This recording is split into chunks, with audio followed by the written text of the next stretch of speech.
Hello, this is Charlie Belfontaine. I'm with Chicagoland Home Inspectors, and I have with me the owner of Baker Property Inspections. His name is Jason Baker. And Jason, please say hi to everyone. Hi there, everybody. Happy to be And here. where are you from? Southwest Michigan. Sounds good. Southwest Michigan. And then Up Close Home Inspections. The owner of that is James Croton. James, you don't mind saying hi to everyone, please? Absolutely not. Good evening, everybody. I'm here in Lorain, Ohio, just outside of Cleveland. Terrific. I know we're having trouble with the Facebook portion, and I assure you this is definitely operator error, mostly me. Somehow, when I click on Go Live Now, it just doesn't want to do that. But whatever, it is what it is. So we're going to talk about some definitions, how we build our foundations, over digs, and so forth. And then we're going to talk about some bigger issues that come into play and also some minor issues. The goal is to figure out what we're going to tell our clients, and more importantly, whether or not we're going to call in a structural engineer or not. So first thing I want to talk about is a couple of simple words. And if anybody wants to, do a screenshot of all this, you're more than welcome to. And that way you can at least keep this for your records. But of course it is going to be recorded. You are watching the recording of this. And then we'll go forward from there. So settlement, anything that's moving downwards, heaving, anything that goes upwards.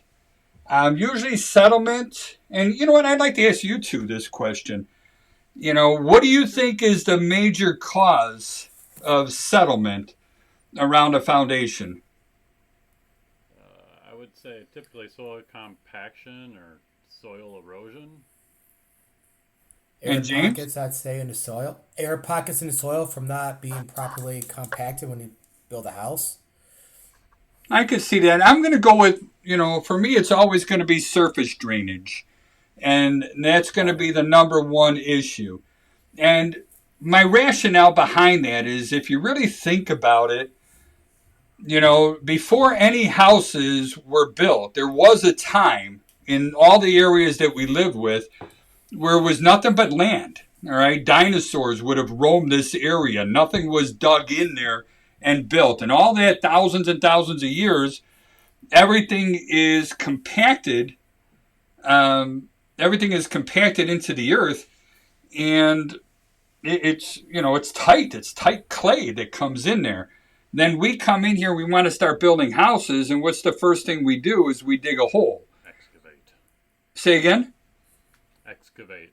Excavate it, right. We dig a hole, and then anybody who lives in an area like around where I live in Chicago, they're going to realize that once you dig that hole, it's like making a big old pothole or a swimming pool, and things are going to want to fill in there, all right? And then Right. we build our house and our foundation in it, and we put the dirt back around it, but the dirt and the clay never go back in the same way it came out. Right? So we're going to have some air gaps in there, and we're going to allow water to go through there. And clay, at least in my area, it's a fantastic place to build on as long as it stays somewhat dry. All right. Once it gets to the point where it's gushy or gooey with water and it's going to be able to be all squishy, that is when it gets squishy, that's when we lose our support. And then gravity itself is going to allow that clay to slide out from underneath the foundation, and that's really what causes the settlement. And we got two options. We can either keep the water from getting in there, or we can go ahead and start underpinning until we get to unaffected areas. But we'll get into that a little bit more as we go along. Next word is seepage. Seepage is anytime water slowly coming in. It's like a water flow if it comes in as a gush. And then two-directional movement. We use that term in our reports, actually. So anytime we have a crack that's formed in a foundation, we know that the crack is moved side to side or pulled apart. But if one side moves forward or backwards or up or down, we consider that two-directional movement. All right, so anytime we get two-directional movement, we consider those serious cracks, no matter how minor they are. And we're not going to take on that kind of liability at all. And we're going to push this off to a structural repair person, not so much a structural engineer. What do you guys think of those definitions? Anything to add? Personally, no. It's pretty self-explanatory. Yeah, I think so too. All right. So let's get rid of some of that skibbly scribble up there. First thing I want to do is build the foundations. So when we dig, we're going to usually dig a little bit wider than what the foundation is. So this term here is called the overdig. All right, and that's the area that we dug out. The first thing we're going to want to build is our footings. Kind of a dumb test question, but rumors have it that it was on one of the questions on the state exam. Does anyone know how big a footing is, or what's the minimum size of a footing? I'm such a jerk, aren't I? Asking those tough questions like that. No, So- you're fine. I just read about today. I know 24. it's in the back of my mind. I know I've seen the numbers. Fair enough. So 24 inches wide I was gonna say. Oh wow. and usually 12 inches tall. All right. At a minimum, the footing has to be twice as big as the foundation wall. All right. So whatever the architect says the foundation wall is going to be, it has to be twice as much as that. The minimum foundation wall we're going to have is 8 inches, which is pretty common for most residential homes. But the footing can still not be less than 24 inches wide. So even if it's 8 inches, we still need a 24-inch wide footing. If it's 12 inches, we need a 24-inch wide footing. If the foundation is going to be 14 inches, now we need a 28-inch footing. And then typically the depth is going to be the same as the width of the foundation as well. So this is 8 inches. We can't be less than 12 inches, all right? If this was 14 inches, then the width would be 28 and the height would be 14. So the bigger the building, the bigger the foundation, the bigger the footing, all right? After the footing is poured, when they're building it. say that again, please. Said you don't. Of course, you don't see it unless you're there when they're building it. Generally. It's true, but, you know, and I get that. And it's kind of the same comments we were getting on the heat exchanger stuff, too. Well, we don't look at this, so why do I need to know it? I think we need to know this stuff, all right? We should know how they're put together so that we can figure things out when they start going wrong, all right? Plus, So- the customer will ask you why. Why would it happen? You explain to them why it happened, so you know. Absolutely, you know. So our footing is first, and then our foundation is second, and then what's third, and that sits right on top of the footing as well, is our basement floor, all right? This whole area right in here, and tell me if it's a different name for you guys, but the waterproofing companies in our area, they call this the cove, all right? Where all three of those pieces meet together. And they're all cold joints, all right? So they're not mixed in together. And it's not one solid piece of concrete. So because of that, if water wants to get higher than that level, it's going to be able to seep right through those cold joints and come into the home, all right? So what we do is we put a drain tile, and I personally like them when they're resting right on the bottom of that footing, so that as soon as that water gets up that high, it's going to catch it. And then we put that drain tile and run it into a sump pump so we can discharge it far away. Plain and simple. And the whole idea is so we could stop that water level from rising up and then getting that seepage coming into the house. All right? So I want you to know the cove is a kind of an important name for us, especially when we're dealing with waterproofing a basement. And a lot of what we're talking about too today is going to be waterproofing, even though it's not necessarily a structure problem, but it can be. And it's always going to be a big complaint call if we ignore it. Just my experience, I found the number one complaint call is always going to be water entering the building. People, nor should they just don't want it, plain and simple. So here again, going back with some of our water coming in, if we see any cracks with water seepage, what's common repair out by you guys for that? I mean, usually it's starting with the exterior repairs. Really? Gutters, downspouts, grading. All right. Right. I mean, Same most here. people don't want to do the excavation to do the waterproofing typically, unless it's really severe. All right. Fair enough. With us, if Yeah, we got same here. any, go ahead. They'll try to repair from the. No, I was going to say they'll try, like Jason said, same here in Ohio. They'll try to repair from the inside versus take care of the problem on the outside. What do you mean by that? Well, they'll put the waterproof painting on. They'll try to just keep the basement dry with water so when come in the basement. They're not take care of the issue outside the house first. The grading, the downspouts, diverting the Gotcha. water away from the house.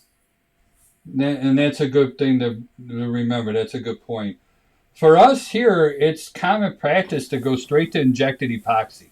All right. If they see any water coming in here, they're just going to shoot it in there. And for somebody who doesn't know what injected epoxy is, basically they'll take the crack like we're looking at here, and they'll put these cones on here, and then they'll shmooey the epoxy around the cone so that it's sealed on there. And they'll do that cone every foot, 8 inches, 9 inches, whatever it is. They'll put that cone all the way up the wall here, and they'll shmooey, and then they'll shmooey on top of the crack that injected epoxy material. And if you ever had it done in your house, you know it smells horrible. All right. So once they get all this injected epoxy all covered up in here, then they put a pump on the lowest one, and they'll put pressure of the injected epoxy until it pushes through. And I guess I should back up. After they shmooey this coating on here that covers the crack completely, they got to wait a few hours and let that cure, let it harden or dry, so that it keeps it in there. And then they go ahead and pump in, the epoxy at the lowest amount, and that actually goes through the crack. And usually they'll chisel the crack and make it wider so that everything flows through it relatively simple. And then they'll keep pushing it in until it starts coming out of the next one right above it. Then they'll pull their pump off and they'll cap it. And then they'll go ahead and put the pump on the next one and do the same thing. And they'll work their way all the way up until they fill this thing up in here. And they guarantee it, at least in our area, they guarantee that for life of the ownership or the life of the wall that comes in there.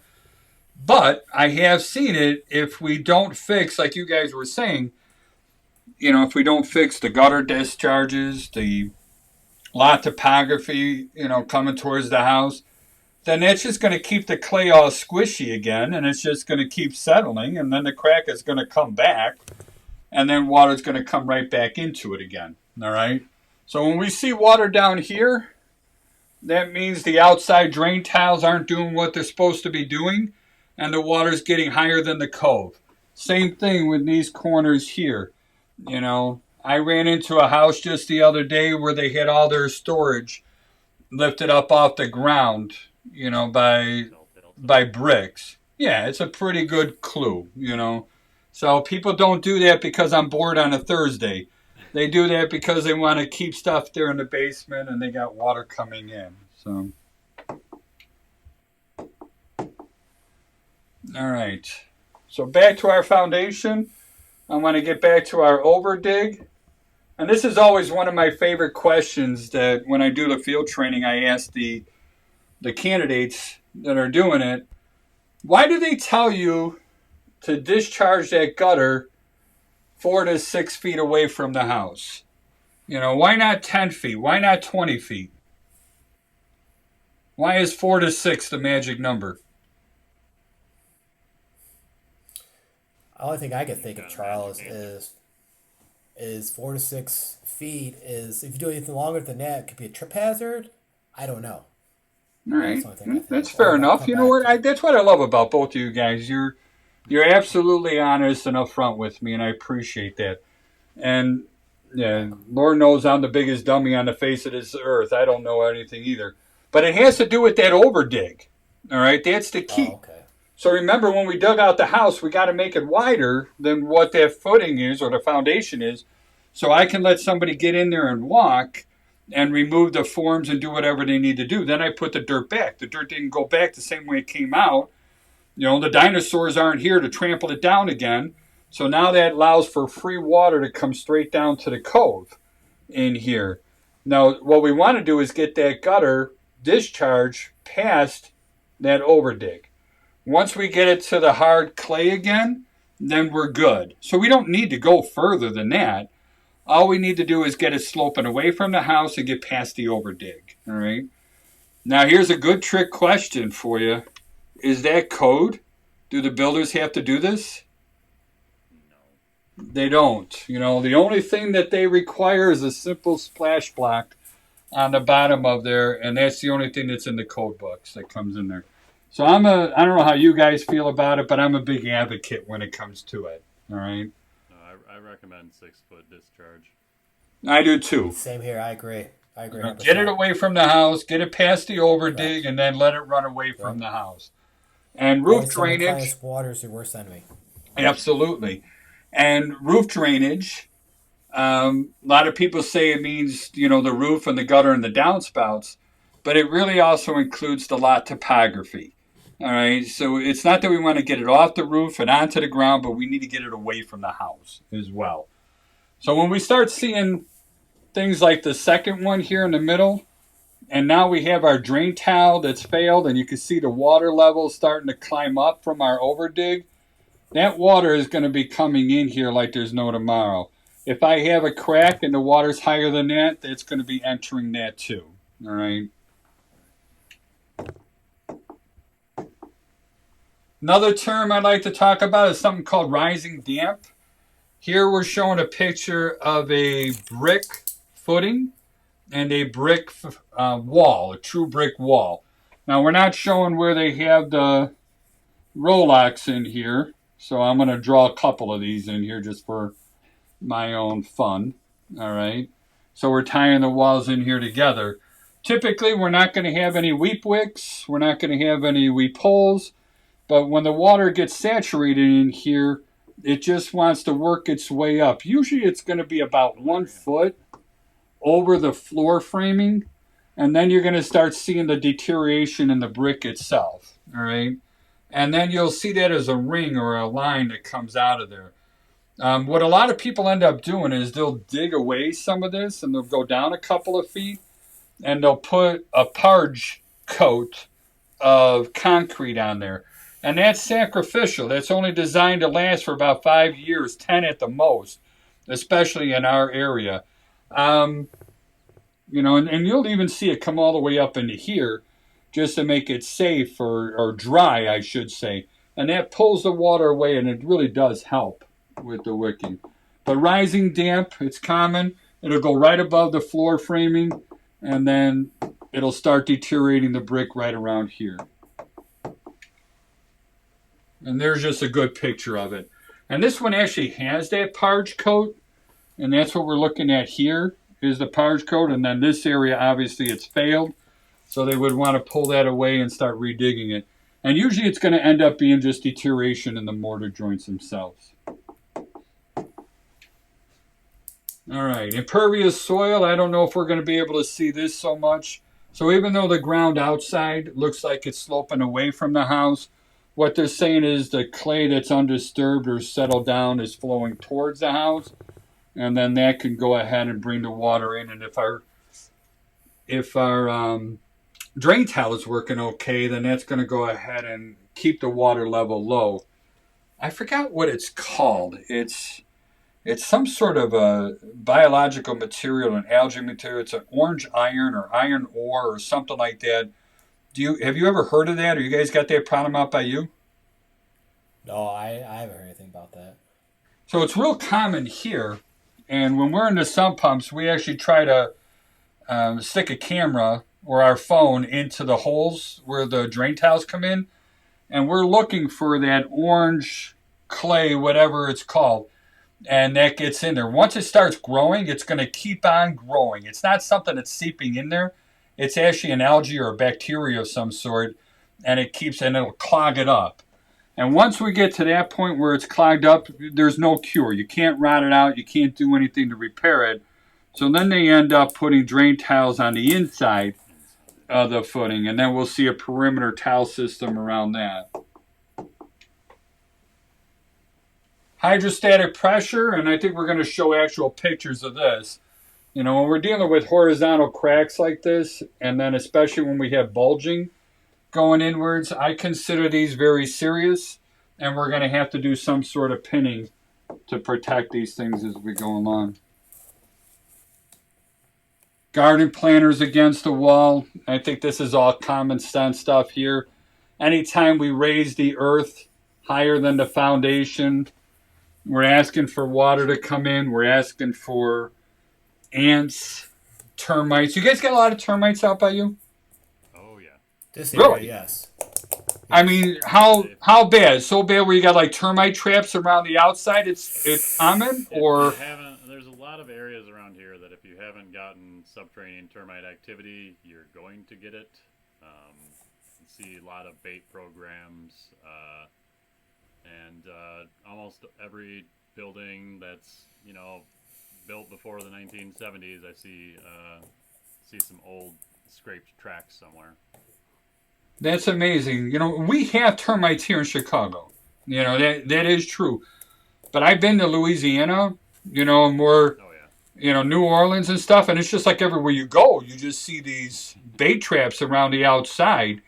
And the first time I was there, it's like, what is this? And it's weird. It's second nature to them. But here, it's not. It's not very common. But it does happen. We really don't have a lot of bait traps that you end up seeing on the outside.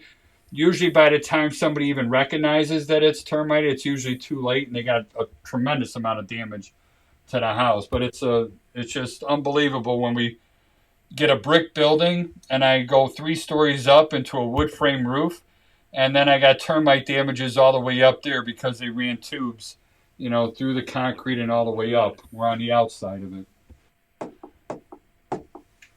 So we take all that stuff pretty serious. All right. Crawl spaces, I don't want to get too much into it. Part of what I'm trying to do here is helping prep people for taking their National Home Inspector exam. So there are some minimum numbers that you need to know. And the minimum height of a crawl space is 18 inches. Now, there's nothing that says we have to enter every crawl space. Most of the standards will just say that we have to describe how we inspected it. So whether you gained entry, looked at it from the hatch, or whatever the case is. For me, when I start seeing a whole bunch of hokey going on here, with the shims, we got another shim underneath here, different types of wood nailed together. This does not look like a footing at all, holding that stuff on here. You got to start questioning what are you really doing for your client? When something is that bad already, what do you really need me for? We're in here, we have to hire a contractor. They're going to put in a solid beam, a solid, footings that are going to hold these things up here. I guess maybe we could still look at the electric and the plumbing, but to what, I guess I'm just trying to think, what good can I do? I mean, even this one here, I love the tree trunks, by the way. I've seen. I think they're cool. But what about this down here, gentlemen? I know you got this one. That is in the improper orientation. Yes. Yeah. Correct. So Yep. these holes that we see Exactly. here, these holes are supposed to be going up and down. These cinder right. blocks, the only time we see them horizontal like this is when we're using them for like a wood burning stove. And we want to dissipate heat from radiating downwards. So we'll stack them up like that, and then we could use it. But that's pretty much for non-UL listed stoves. So the stuff that you buy with a 55-gallon drum, that you're going to be doing that. So again, the proper way is up and down, as we're showing in the lower right corner. The incorrect way is horizontal. There's really no structural strength with that whatsoever. All right. Just another view of our cove area that comes into play. I kind of like this picture because it's nice, clean, and clear. It's not very common in our area, at least, and you guys tell me if it is in your area, but it's not common in our area to put insulation underneath the concrete. All right. More times than not, they'll put a moisture barrier in there. The problem with doing that, though, is sometimes if you put a solid piece of plastic, it makes it difficult for the concrete floor to cure. But the longer it takes to cure, the stronger it becomes. All right. Dumb test question. I forgot the exact percentage, but what's the time frame for a concrete slab to be properly cured? Shoot. I'm such a jerk, aren't I? No, 28 you're fine. days. All right. So Okay. test question is 28 days. And that's how long it takes concrete to cure. All right. And it always keeps on curing. It keeps getting harder and harder. So that 28 days would be a good test question if you see it somewhere in the laws or in the National Home Inspector exam. So let's start looking at some actual pictures, actual cracks, And before we go too further, this area right here, do you guys see that shadow or shade that's going there? Yes, I do. All right, with that I circle the ring on. That's called Yep. when I was in my concrete days, we called those warm joints. All right, not cold joints, but warm joints. So most trucks are going to carry 9 yards of concrete on them. They don't carry enough concrete to pour an entire foundation in one trip, so they got to keep coming back. So you empty one truck, another one pulls up, you empty that one. In between the two pours, you're going to end up getting this shadow line in here. All right. And that's what that talks about. It's not like it's going to affect anything seriously, but a lot of concrete guys, and I know we were guilty of this when I was a young pup, they also, a lot of people don't realize those trucks carry about 50 gallons of water. All right. So you got to do a slump test. You can't oversaturate it. So you fill up a slump test, you give that, and you send that in to make sure that the concrete has, 3,000 square foot pressure, whatever it is. It's make sure that it's strong enough. And then right after we did the slump test, we would tell the driver to drop off 50 gallons of water in there because that loosened up the concrete and it made it flow. When concrete is properly mixed, this warm joint is typically around 45 degrees. All right. When you start seeing it at this 20, 30 degree mark like that, it tells you that they threw the water in there. And again, what are you going to do? You're not going to tear a house down and redo the concrete. It is what it is. All right. But it does weaken it up a little bit. All right. So here, for me, again, we go back to the water entry stuff. And I don't know. You guys tell me. You see the stains down there. Is that a big deal or a little deal to you? Looks pretty minor. Looks minor from here, but it could be bigger down the road. So. Yeah, we consider this a big deal. We're going to come out and say that's an active water leak and it needs to be corrected. The cure's only going to be $500. All right, we're going to say that injected epoxy is the big deal here, and let's just fill it in and see where it's coming from. What's hard to see, and it's to the right of the red line that I'm drawing. This crack, and I think the next slide actually shows it better. Oh, okay. Yeah. So we get up close to it so we can see the water coming in there. We can see the crack on the left-hand side going up the corner on that. So the crack does exist. And again, it's nothing that I'm going to call in a structural repair person. I'm going to document this.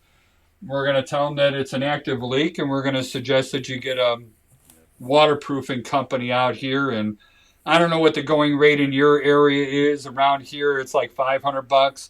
You'll get people to do it for $350, I'm sure, and you'll get people to do it for more.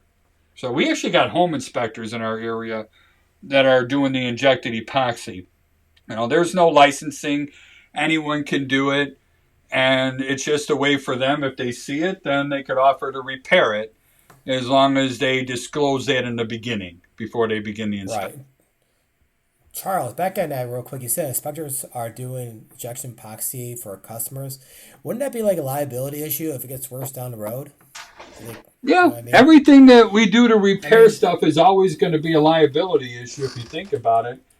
But in all reality, the product works pretty well. So if you know what you're doing and you do it right, I don't know. Right. I haven't. The guy's still in business and he's been doing it for 20 years. And so, yeah, I don't know what to say on that. And you could buy those products on Amazon anywhere. So I guess if somebody's looking for a side hustle, why not? It's a Yeah. good way to toss an extra 4 or 500 or 2,000 onto a Oh job. yeah. And usually and the guys that do the home inspections that do this, and I'm not encouraging it, I just don't want to fix things. But the guys that do it, they don't charge that much to repair it. They're already there. And then so like the first crack is 500, every crack after that is 300 or something. It's a little bit less. Kind of interesting though, isn't it? It is. Again, more cracks. We consider these minor. As you rub your hand over it, it's all smooth, it's flat. I consider these shrinkage cracks. All right. Correct. And so I think they're normal. There was another thing when in the concrete days, we always had it that we would guarantee our concrete. And somebody goes, "What do you mean you guarantee it?" Well, we guarantee it against three things or for three things. If we guarantee it against theft, so if anybody steals it, we'll replace it. We guarantee it against fire, so if it burns up, we'll replace it. And we guarantee that it's going to crack. All right, it just happens. Right. It So, will crack. and yeah, I know the jokes don't get better, by the way. So that's it. They just stay bad all the way around. So I thought it'd be a good thing to go ahead and show these simple cracks. Now this one, and we take pictures in our company of every single crack that we see. We photograph them all and we put them in the report. This one does not have any water stains on it. So this one we would just document it as a minor crack and we would not tell anyone to take any action with it. But I don't want somebody coming back and telling us, "Oh, you should have told me about this." So we want to make sure we make that big long list, even if it's minor. Right. This one, on the other hand, is an active leak. On the left-hand side, you can see the efflorescence or the white salt deposits that are left behind. And on the right side, you can actually see just very slightly, and I'm going to go to the right side of it, but you can see a little water line if you look to the left side of that red line. All right, that's on there. So those we consider active. Maybe it only leaks under super heavy rains. I don't know. It's not leaking today. But if you want to make sure that it's going to stay dry, then the best thing we could do is inject the epoxy into it. So I'm going to turn this over to one of you guys. And these are the slides that you pulled up here. And I just thought these were really cool, what you added to the presentation to show people. So cinder block foundation, 8 inches thick. Tell me more. Cinder block foundation. It was an older home. Could tell based on, well, I didn't include the picture of the flat work, but the driveway leading up to the building had a lot of damage and was pitched or heaved back towards the structure in a number of spots. Gutters were overflow. It just looked like a house that had deferred maintenance. And then strolling around the outside here, this section, this photograph, and I think the next couple are actually leading into a crawl space. Yeah, that was not accessible from the basement. So I saw these big gaps and cracks. There's when I see a crack that's more than definitely more than a quarter of an inch, that's when I'm starting to become concerned about evidence of settlement, not just like some mortar cracking or some moisture intrusion. But you can see that leads me to believe that there was some settlement of the actual materials, so something has moved here. And if you go forward, this is the wall facing the crawl space where it looks like somebody did some mortar repairs to the cracks that were there. Some of those repairs also look awfully thick. It really looks like with that sort of pyramid shape that you've got differential settlement of the foundation block in there. Just again, this is a lot more than I would normally see in these areas. Just as part of an older home having a little bit of settlement when it was first installed, or having a little bit of moisture exposure to those areas. And when I was investigating the full basement area, I actually saw some spots where it appeared somebody had put some bracing in a non-professional way. I don't know, you can almost see the lug holes there right in next to the window on either side of the window. They'd put like flat 2x4s against the brick. Is this what you're talking about here? It's the little bit bigger ones to the right of the window, and to the left, yeah, and then to the left of the window, you'd actually see a shadow outline where there had been a 2x4 running against the wall, thinking that would brace against the movement that had already occurred in those areas. Got Again, it. there was water. This is the driveway side, and the water is just being directed towards the foundation, putting that hydrostatic pressure in there, seeing the seasonal freezing adding to that movement. And the amount of bowing off of the plane was also quite significant. I would say, a half an inch, which, if it's a little bit of concern on a wall here and there, and I don't see any structural stuff around it, I might call for a structural engineer to evaluate it, to determine whether it actually needs repairs or not. In this case, I saw that there had been previous repairs, that they were not professionally done, that it appears that there was more movement, and the amount of movement was significant enough just to have the advise the client that they needed to call a foundation contractor, somebody specialized in determining the types of repairs that would be required here. So what are the common repairs that you guys have for, and the term you're going to see on the National Home Inspector exam is going to be bulging, all right? Okay. So when we deal with bowing, if I got a bird's eye view, so I'm looking straight down, this is my foundation, that's straight. If my foundation curved, that's bowing. This is bulging when it goes up and down. Consider your kneecap coming in there. And they're going to use terms like that on the National Home Inspector exam, Right. when they're dealing with foundations. All right? Okay. So this is a bulge of foundation bulge here near the frost line. I have seen certainly I've seen carbon fiber strapping that gets anchored to the exterior. There's some older repairs, which I've actually seen some modern application of this. Installation of steel I-beams that are like installed in their own footing, and then just bracing against any further movement.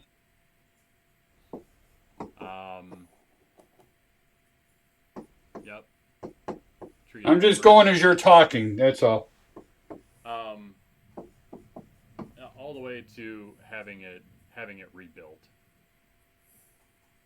And all of these are acceptable. Now for us, when you're talking about the carbon fibers, the I-beams, I really don't like the idea of putting in a wood framing wall on that. These work, all right? These carbon fibers and these I-beams, they work.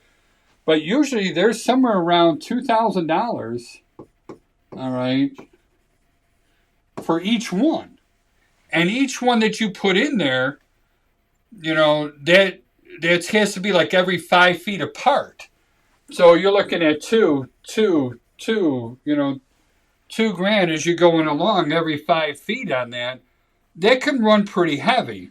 So I had the client come back for another house. They decided to set this deal aside and continue on their search, which made sense for them. I'm here to advise them, not about what's present, not yeah. their decision. It was probably a good choice for them, though, knowing their situation. And what they told me was the estimate that they got was $30,000 to $35,000. And so how long was this? Was it somewhere like 20 feet? On that section, that was the thing, is that there was another section of wall too that had some improper repairs. Yeah. So that section was probably like a 18 foot section of okay. good bulge. And then there were a couple other sections that were that had less bulging, but had like a 2x4 tied to it as a brace. And then I believe that other section that had the large movement, they wanted to rebuild that wall.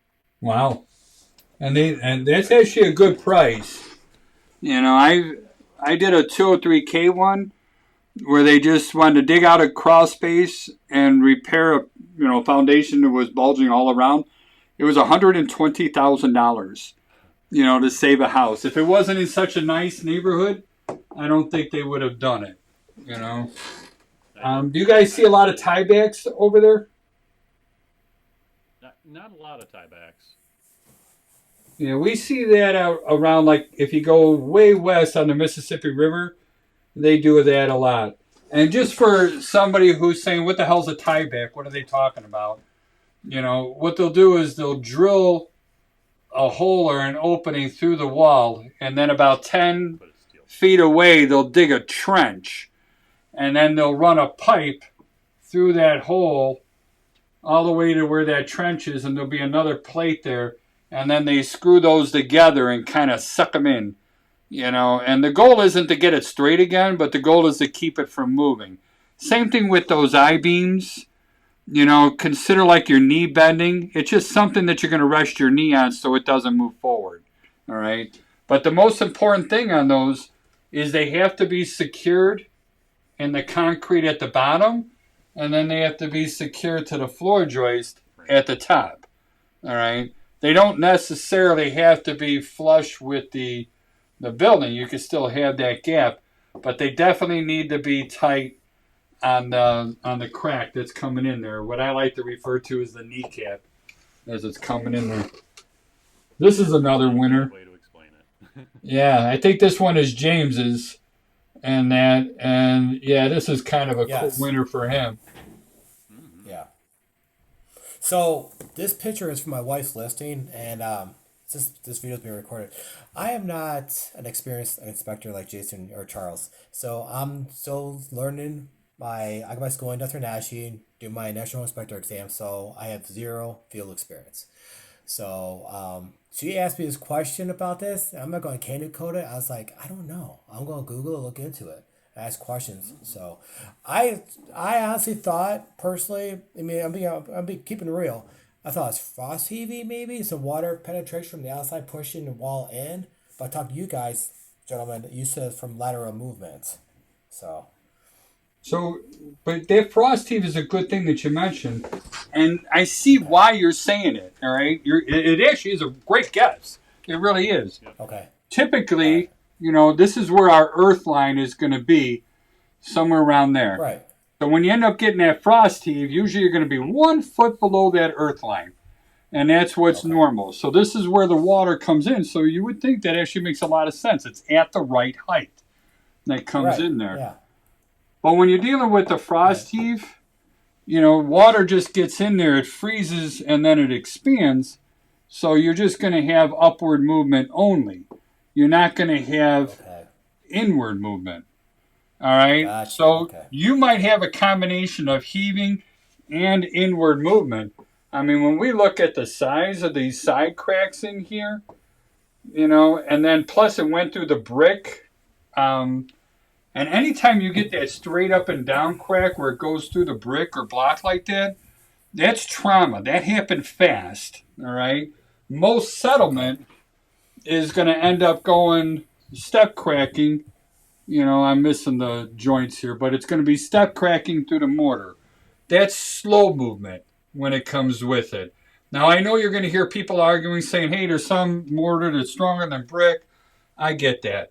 All right, but for the most part, every time that I see the step cracking, I know that it's slow movement settlement, and I'm going to start focusing on getting the water away from the overdig.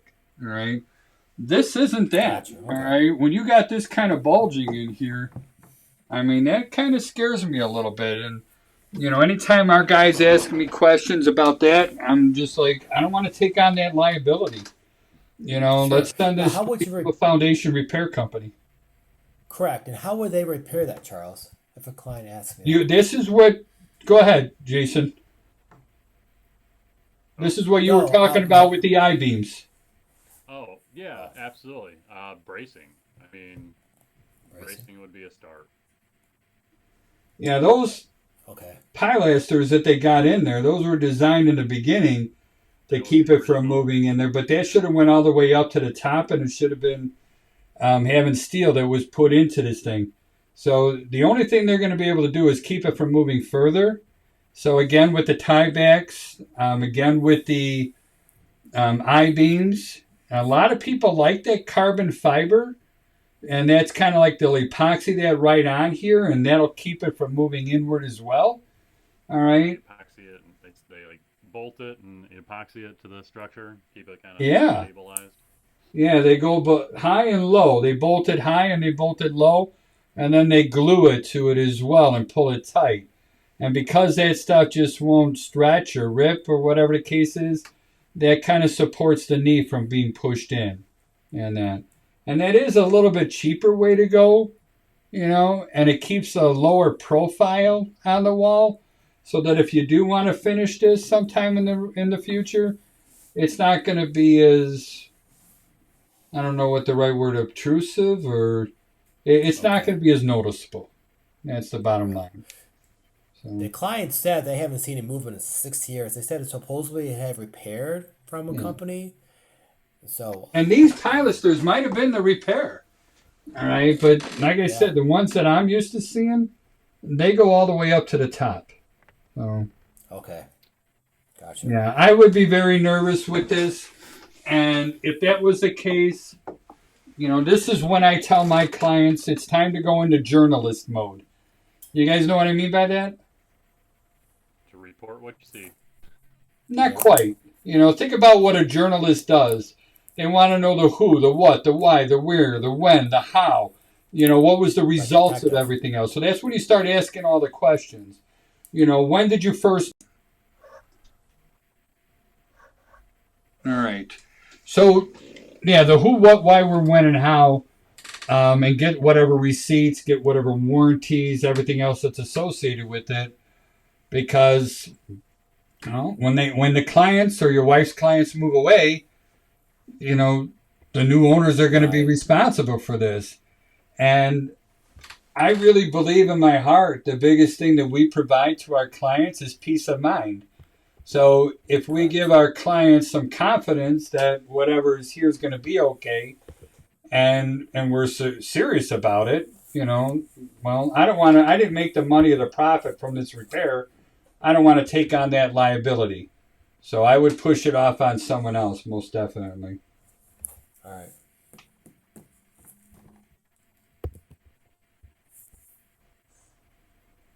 Is this the same wall from a different direction, or is this a different wall? I believe so. It looks like the same wall from a different direction. Yeah, so you see that step cracking on that back wall? I do, yeah. Yeah, so that, I would actually start thinking heaving on that as well, all right? So, since we got this screen up here, let's chat a little bit about reading the cracks and so forth. I'm actually going to bring this screen white here. And we'll just consider the actual wall itself to be a foundation corner that comes in here. So if I have a crack that's working its way up like this, I follow that crack down, and then it's going down and to the right. And the right side of that crack is going to be my last point of support. If this is a corner of the building here, most likely I'm going to have another crack around the corner on there matching it. But this is dropping down. Anything that's underneath this crack here is pretty much settling. I'm going to go outside, and I'm going to look for gutter discharge, lot topography, anything that's going to be directing water to that location there. All right. Let's say it was on the other side and it's going in the same direction. It's starting to corner and going up. My last point of support is here. I seriously doubt if the entire wall is settling and only the corner is staying. So most likely that's going to be some sort of heaving that's going up in this corner as well. All right. Same thing around windows. Let's say I had a window in my foundation. Very commonly we're going to see hairline cracks coming out of the corners like that in the concrete. Any idea why we see that? No. No idea. Well, let me share with you. So when the concrete cures, it shrinks, right? Correct. All right. So what happens is this is going to shrink and it's going to pull this way. It's going to pull this way. And going downwards, it's going to be pulling this way and that way and this way and then this way and this way. All right. So concrete is strong or weak in tension?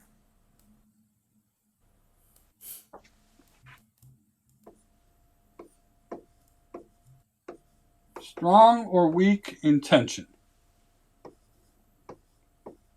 Concrete is weak in tension. All right. So when it cures, it's going to be weak in this area here, and that's why we end up getting these cracks here. One of the things I like to do when I'm, teaching these classes to prove my point is I'll take a piece of paper, a large piece of paper, and I'll rip a corner off of it and try and make this 90-degree turn right here.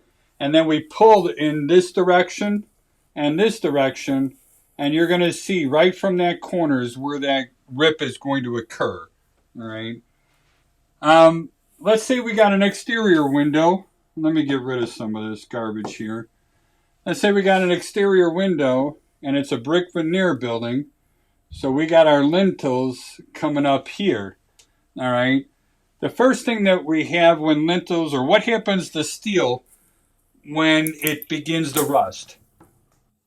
It expands. It expands. I love you. You are my favorite inspector in the world.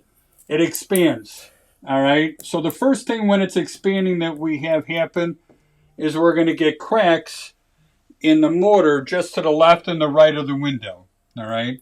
So a little bit of a horror story that I had. We had a house that had cracks in the windows. There were about 20 windows. They were all about 1/8 of an inch thick, and we didn't really worry so much about them.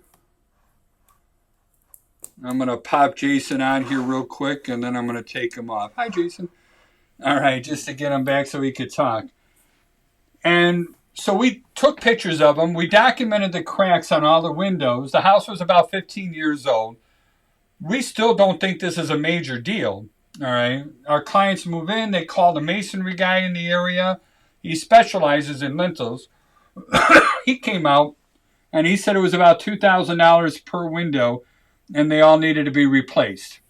All right. I know I could bring in about 100 different home inspectors that are going to agree with me and say this is actually kind of minor on the side. And I told my client, we're going to stand behind what my guy said. He told you about them. We think they're minor. You paid for our opinion. And we're going to hold our ground on this one. Right. And I don't think we're wrong. Now, if you want to give this guy $40,000 to go ahead and replace all your lintels in here, that's fine. But realize you're going to probably be doing it again every 20 years. All right. So you better be budgeting $2,000 a year to go ahead and keep replacing these things. And literally they got another, I don't know, they probably got another 40 years, 50 years before they're going to really be a problem. All right. So the next stage is this rust keeps getting, or this lintel keeps getting thicker. Now we're going to start getting that step cracking happen. So usually the first step cracking that's going to happen is going to go up and away from the window. All right. That happens because this is lifting up on the brick. Remember, if we follow the crack on an angle, it's going to take us to the last point of support or the first point of heaving, right? So now our lintel still is doing the job. It's holding the area above it and it's supporting those bricks, but it is actually lifting it now, all right? And now we're getting real close to this thing going to be failing, and then it needs to be replaced. When it absolutely has failed, you're going to start seeing step cracking going up as a triangle pattern. Oh, that's interesting. Yeah, you're going to start seeing step cracking go up as a as a triangle pattern. And then it'll come back down the other side, which is what I was trying to do. At this point in time, our lintel is now dropping. And a lot of people don't realize when we're talking about brick veneer, the only thing that lintel really supports is that triangle above the window. Everything else, the brick load is actually transferred to the sides, and it works its way down. So when the lintels failed, we're going to have a triangle over here. Now it absolutely has to be replaced. The only thing holding up those bricks is the top of the window. Does that make sense? Yes, it does. Now, Charles, could you also paint your lintel too to prevent that issue going on? You know what I mean? There's mixed opinions on that one. All right.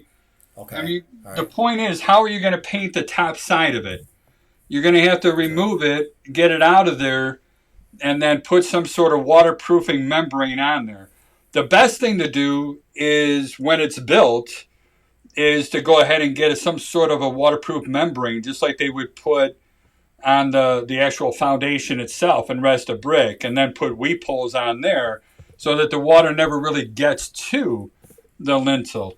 But if I paint the underside of this lintel, it's the water that's above and the condensation that's above that's going to keep rusting it out. So honestly, my humble opinion is it really doesn't matter. All right, you're not going to save too much of the life out of it just by painting it. So, and I know there's other people that are listening to this video that are going to disagree with me. I'm going to respect your, opinions on that stuff, but my thoughts are my thoughts. And I say just leave it be until it comes time to replace it. And when you replace it, then put a membrane on there so water doesn't get to it. All right. What do you think of that? Not a bad opinion. You're right. I like it. All right. So going back to serious cracks and such. All right. We said 2 directional movement, or first of all, anything for us equal to or greater than 1/4 of an inch, we consider that major. Get a foundation repair company. Anything that's been repaired and the crack came back, we consider that serious, and that needs to be repaired. That means the building is still moving, and we need to stop it from moving. All right? Say again? The repair was not sufficient. Well, or it was, but, all they did was they filled in the gap. They didn't stop the movement. Yep. So we got to stop the settling of the movement. Anything that's 2 directional, 2 planes or 2 directions. yeah, 2 directional movement, we consider that, movement. I got to have the worst handwriting in the world. We consider that serious. Anything where you can see light through it, obviously, that's got to be pretty big. We consider that serious. Anything where water's coming in, we don't consider it too serious, but it needs to be repaired. All right? It needs to be sealed to stop the movement. So now our thought process on when we call in a structural engineer, first of all, to do a true structural engineering test, that takes about 6 months. All right? The whole idea is to see if the property is still moving. If it's not moving and everything is finished, so let's say it just moved down a couple inches and it hit bedrock, we're good. We don't have to worry about it anymore. But we're not going to know that in the 10, 15 minutes that we show up there, right? So, and neither are the structural engineers. So the structural engineers that we've worked with in our area, when they give their reports, and they're charging about $1,000, by the way, anywhere from $600 to $1,000. So it would behoove us to find out what they're using to base their opinions on, and they're using this stuff. At least in our area here, they're using these comments I wrote up there. All right, because they're not going to know either whether or not something is still moving. All right, so to be safe is what they're going to tell you.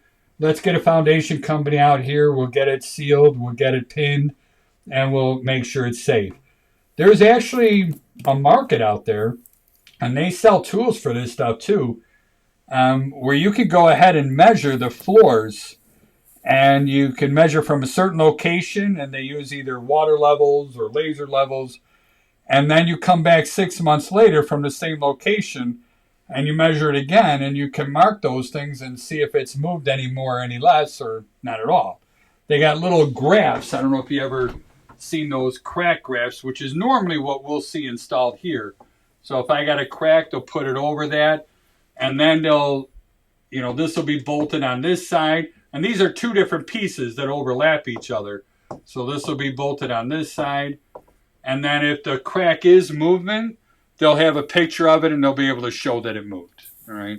So there are things that they could do to go ahead and read it, but nobody can do anything immediately. All right. Well, horizontal cracks with bulging. 6 months. Say again? Real estate transactions don't take 6 months. So yeah, they don't have that luxury. Yeah. Exactly. So now somebody has to take the risk, or they have to get some sort of assurances or guarantees with it.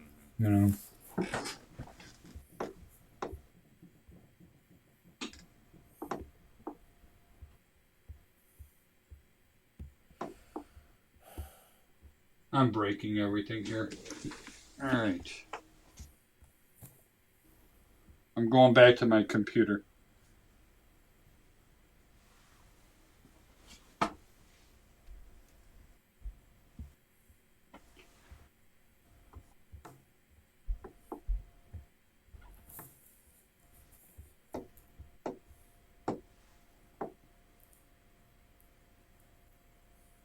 There we go.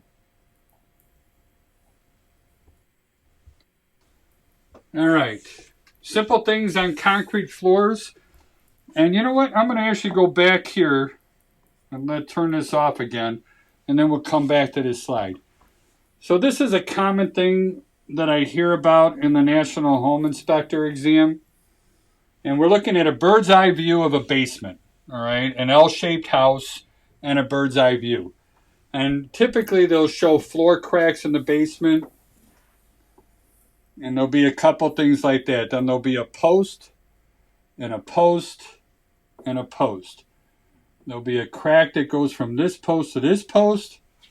There'll be a crack that goes in a circle around this post. And then there'll be cracks that go around this way on the post. All right.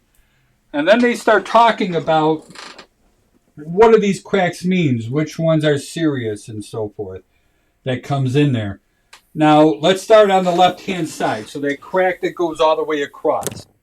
Typically, that means that this area here is starting to drop, all right?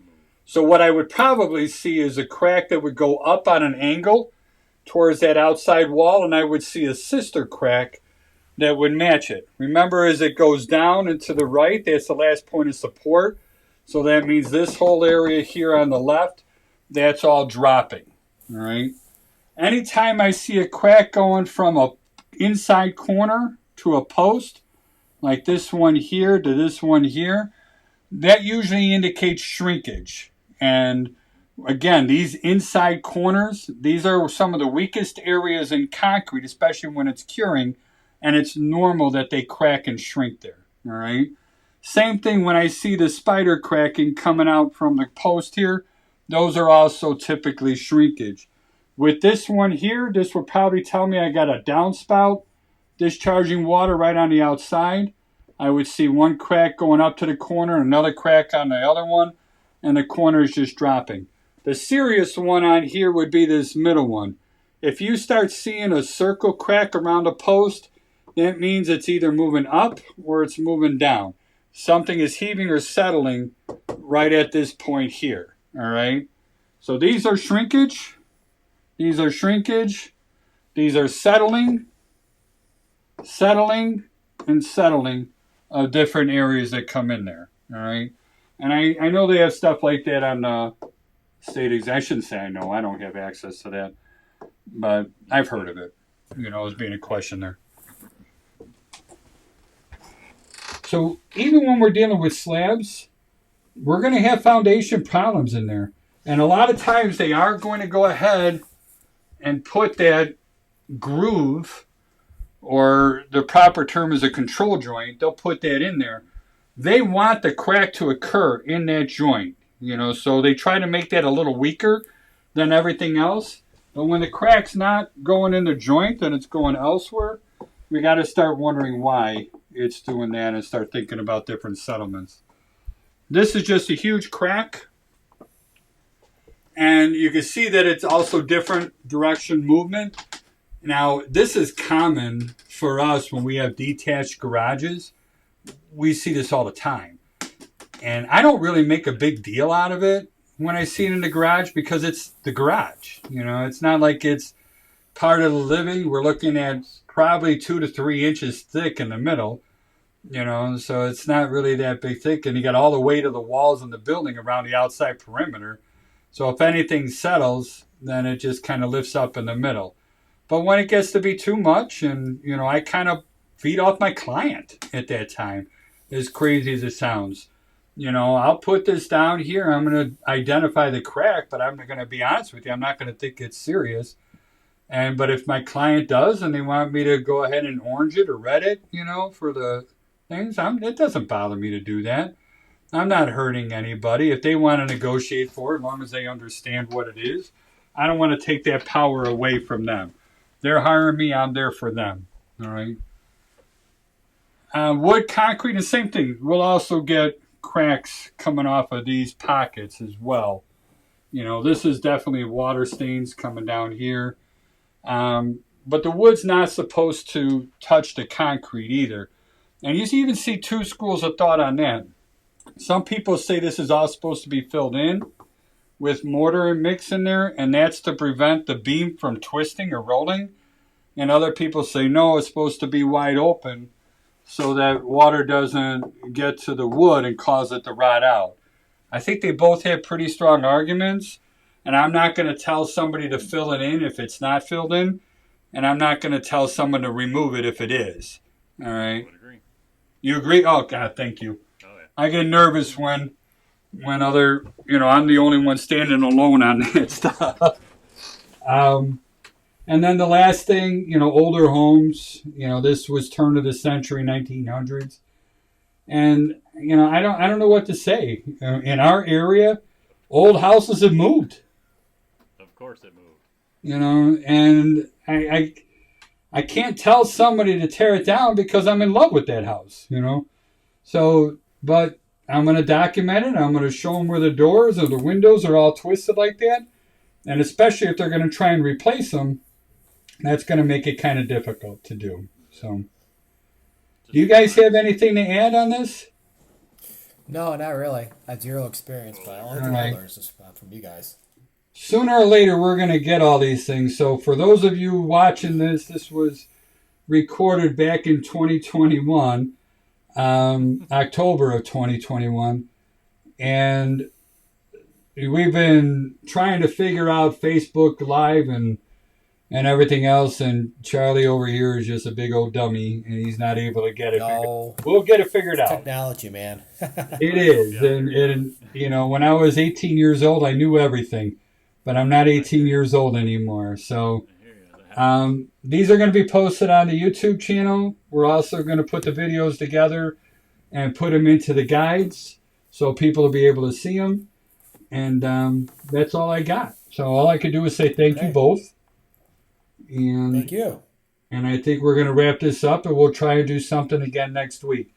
If anybody has any thoughts or ideas, please type them in.